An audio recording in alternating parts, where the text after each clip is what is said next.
Assalamualaikum warahmatullahi wabarakatuh.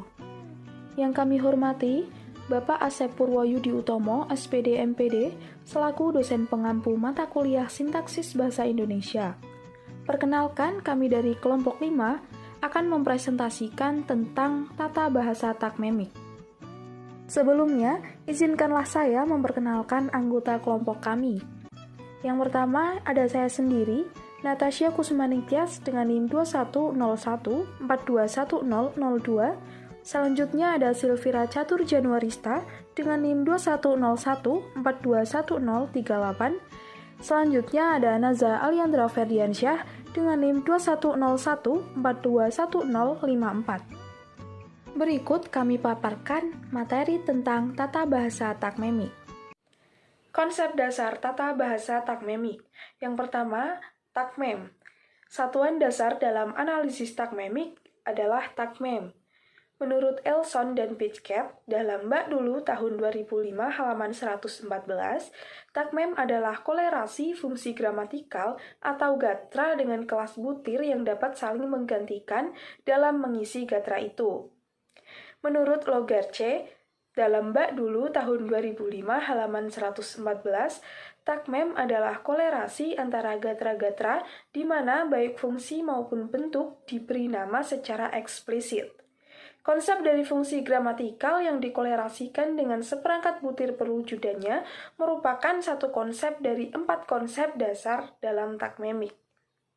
Gatra adalah posisi dalam kerangka konstruksi atau sintakmem yang menjelaskan peran dari bentuk linguistik dalam konstruksi yang berkaitan dengan bagian-bagian lain dari konstruksi yang sama. Fungsi adalah hubungan gramatikal yang menjawab pertanyaan tentang apa yang dilakukan bentuk dalam konstruksi dan diberi label sebagai subjek, predikat, inti, modifikator, dan sebagainya. Kelas pengisi adalah daftar semua butir yang dapat saling mengisi jalur atau gatra fungsional. Butir-butir ini dapat dipertukarkan satu sama lain. Dalam definisi, kelas pengisi adalah suatu kelas distribusi yang dalam bentuk kasus, dalam banyak hal, dan heterogen. Dalam kelas pengisi, sebuah kelas bentuk mungkin merupakan pengisi eksklusif atau pengisi khusus. Khusus dalam sistem-sistem penciri kasus, maka pengisi itu mungkin ditandai oleh kelas bentuk yang diberi ciri oleh kasus nominatif. Lalu selanjutnya adalah konstruksi atau sintakmem. Sintakmem adalah untaian takmem yang potensial yang gugus morfemnya mengisi gatra gramatikal. Ada 2 sistem utama untuk pemeriaan konstruksi, apapun jenis satuan yang digunakan. Yang pertama adalah jenis analisis berdasarkan konstituen langsung. Yang kedua adalah jenis analisis berdasarkan konstituen untaian. Dalam analisis jenis untaian, ujaran dipenggal secara simultan ke dalam semua bagian fungsionalnya. Lalu dalam penggalan-penggalan ini, analisis dituntun oleh pengetahuannya tentang fungsi. Dalam analisis konstituen langsung, ujaran dipenggal secara berurutan ke dalam konstituen-konstituen biner. Dalam melakukan penggalan-penggalan ini, analisis dituntun oleh pengetahuannya tentang fungsi maupun oleh teori bahwa semua konstruksi terdiri atas 2 bagian. Lalu selanjutnya, hierarki gramatikal. Model ketatabahasaan harus membatasi kesatuan yang masuk ke dalam konstruksi dengan jelas, dan konstruksi ini harus diatur ke dalam beberapa jenis sistem ketatabahasaan. Dalam takmemik, kesatuan itu adalah takmem, suatu kolerasi antara fungsi dan bentuk. Konstruksi adalah suatu tali potensial kesatuan-kesatuan takmem yang sintakmem, dan sistem adalah hierarki ketatabahasaan yang diatur dalam serangkaian tingkat-tingkat sistematis. Di sini saya akan menjelaskan tentang analisis tata bahasa takmemik. Takmeme, istilah dahulu gramem, adalah kolerasi slot atau jalur dengan sekelompok butir-butir yang bisa menempati jalur itu. Pada kalimat the pen is on the table, butir the pen dengan pas menempati jalur subjek dan takmeme subjeknya dinyatakan dengan the pen. Bahasa menurut Pique tersusun atas 3 level atau modus yang setengah otonom tapi saling berkaitan, yaitu fonologi, grammar, dan leksikon. Pike menolak kalimat sebagai inti dasar grammar. Dia menekankan tertib tata urut unit-unit gramatik ke dalam tingkatan morphemes, words, phrases, clausa, sentences, paragraphs, dan discourse. Takmem itu bersatu membentuk sintaksis atau rentetan unsur yang sejajar. Seterusnya, menurut Pike, unit dasar grammar tidak bisa dinyatakan dalam fungsi saja, seperti subjek plus predikat plus objek. Tidak pula dinyatakan dengan rentetan bentuk seperti noun phrase ditambah verb phrase ditambah noun phrase. Keduanya itu, fungsi dan bentuk, mesti diungkapkan bersamaan dalam rentetan seperti S banding NP plus P banding VP plus O banding NP. Rumusan di atas dibaca sebagai berikut. Jalur subjek diisi oleh noun phrase, diikuti jalur predikat yang diisi verb phrase, kemudian jalur objek yang diisi dengan noun phrase. Istilah slot tidak mengacu sepenuhnya kepada posisi linear, tetapi pada pokoknya mempunyai acuan pada fungsi gramatik dari bentuknya. Selanjutnya dibedakan dua macam takmeme, yaitu obligatory yang artinya wajib dan opsional yang artinya pilihan. Takmeme wajib diberi simbol plus dan takmeme pilihan diberi simbol plus minus. Frase seperti ada 5 apel manis mempunyai takmeme sebagai berikut: plus minus determiner, plus minus numeral, plus minus non-head, plus minus non-atribut. Sebagaimana kita ketahui, dalam frase di atas non intinya adalah apel. Ia bisa berdiri sendiri, sedangkan sesisanya berfungsi modifier atau bersifat pilihan. Boleh dipakai, boleh juga tidak. Dalam tata urut level grammar, yaitu morfem, kata, frasa, klausa, kalimat, sering pula terjadi bahwa satu unit merupakan anggota dari unit grammar yang lebih rendah.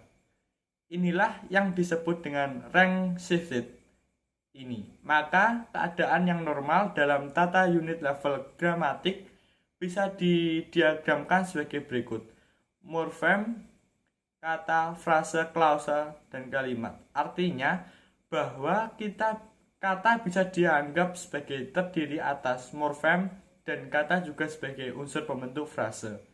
Frase juga di samping terbentuk dari kata, juga merupakan unsur pembentuk klausa.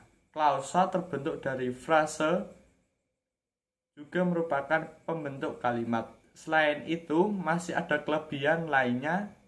Kita bisa melihatnya pada klasifikasi unsur-unsur yang berdasarkan makna dan fungsi dalam kalimat sebagai tata urut takmemik. Fresh misalnya dalam The Structure of English tahun 1952 akan mengelompokkan gajah dan air sungai pada satu kelas. Sedangkan takmemik kedua, kata itu diikatkan langsung dengan fungsi yang diembannya seperti pada jalur berikut. S banding N yaitu anak gajah, P banding V sedang meminum, O banding N air sungai. Meskipun anak gajah dan air sungai dari kelas yang sama, yaitu non, mereka menempati fungsi subjek dan objek. Selanjutnya akan dijelaskan tentang aliran takmemik.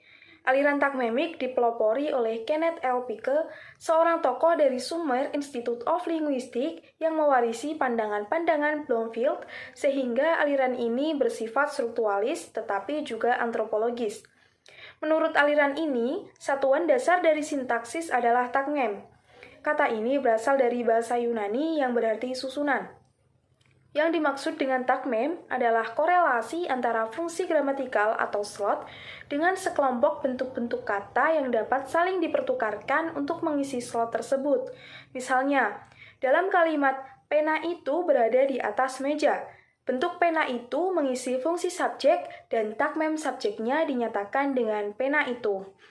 Menurut Pique, satuan dasar sintaksis tidak dapat dinyatakan dengan fungsi-fungsi saja, seperti subjek plus predikat plus objek, dan tidak dapat pula dinyatakan dengan deretan bentuk-bentuk saja, seperti frasa benda plus frasa kerja plus frasa benda, melainkan harus diungkapkan bersamaan dalam rentetan rumus seperti S, Fn plus P, Fv plus O, Fn. Rumus tersebut dibaca, fungsi subjek diisi oleh frasa nominal, diikuti oleh fungsi predikat yang diisi oleh frasa verbal, dan diikuti pula oleh fungsi objek yang diisi oleh frasa nominal. Etik dan emik. Etik dan emik adalah dua macam sudut pandang dan etnografi yang cukup mengundang perdebatan.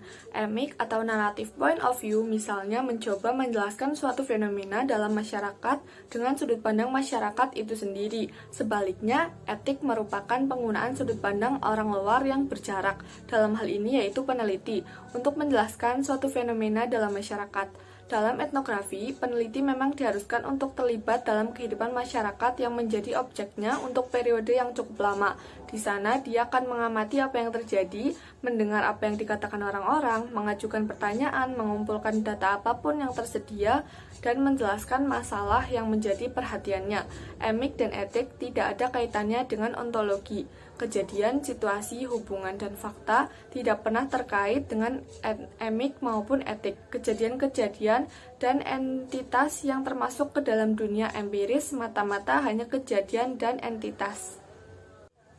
Suatu deskripsi, analisis, eksplanasi, atau klaim tertentu terhadap pengetahuan adalah emik atau etik. Haruslah didasarkan semata-mata pada dasar-dasar epistemologi.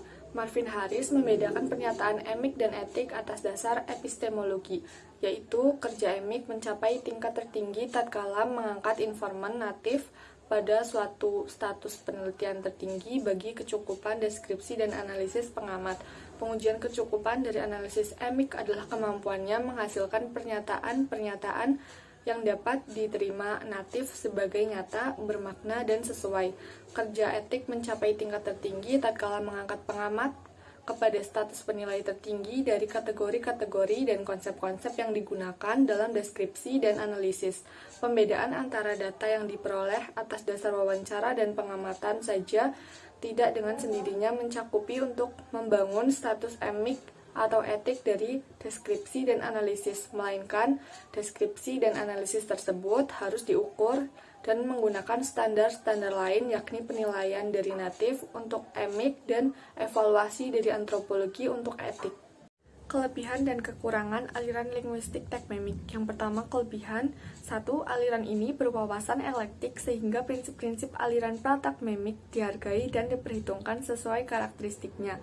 Yang kedua, dengan konsep semesta, bahasa apapun dapat dianalisis dengan teori takmemik. Yang ketiga, level gramatikalnya sangat lengkap dari morfem hingga ke wacana.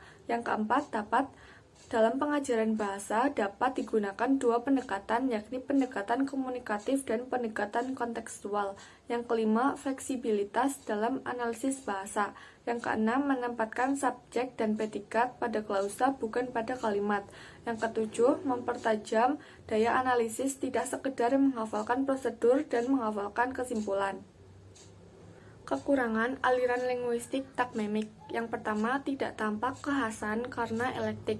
Yang kedua, terjadi ketidakaturan pada hierarki gramatikal dalam kasus bahasa bertipologialukinatif.